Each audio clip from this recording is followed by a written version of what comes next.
राज्यातील आगामी निवडणुकीचं रणांगण तापू लागलं आहे आणि या सगळ्या पार्श्वभूमीवर मुख्यमंत्री देवेंद्र फडणवीस यांचं मोठं विधान समोर आलं आहे।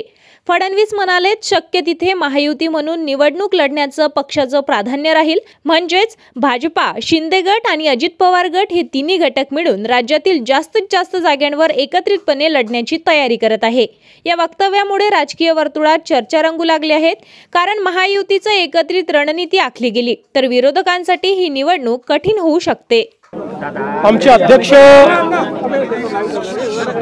श्री रवींद्र चव्हाण साहेब यांनी संपूर्ण महाराष्ट्रामध्ये विभागशः दौरे लावलेले आहेत। महानगरपालिका, जिल्हा परिषदा, नगरपालिका, नगरपंचायती याच्या निवडणुका आहेत। त्या निवडणुकीच्या निमित्ताने आढावा घेण्याकरता या बैठका लावण्यात आलेल्या आहेत।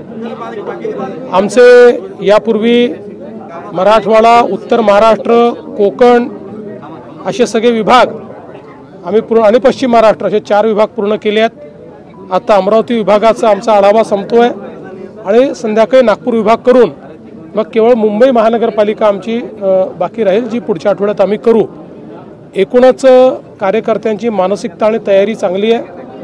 निवडणुकीकरता पूर्णपणे त्या ठिकाणी आपलं जी काही यंत्रणा म्हणून पार्टी सज्ज आहे आणि त्यांना एक दिशानिर्देश देऊन कशा प्रकारे या निवडणुका करायच्या असा आमचा प्रयत्न आहे।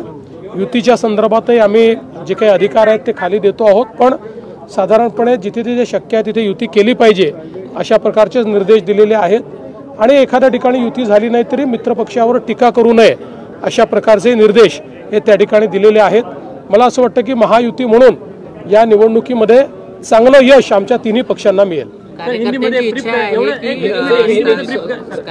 इच्छा आहे की स्वबळावर निवडणूक लढवावी। अशी कार्यकर्त्यांची इच्छा नेहमीच असते, परंतु त्या ठिकाणच्या परिस्थितीचा विचार करून निर्णय करायचा असतो। केवळ सगळ्यांना निवडणूक लढता यावी एवढ्यापुरतं आपल्याला अशा प्रकारचा निर्णय घेता येत नाही। त्यामुळे जिथे शक्य आहे तिथे युती केली पाहिजे, जिथे नाही आहे तिथे समोरासमोर लढू। महाराष्ट्र टुडे न्यूजला लाईक करा, सबस्क्राइब करा आणि शेअर करा आणि हो, आपली प्रतिक्रिया कमेंट करून आम्हाला नक्की कळवा। धन्यवाद।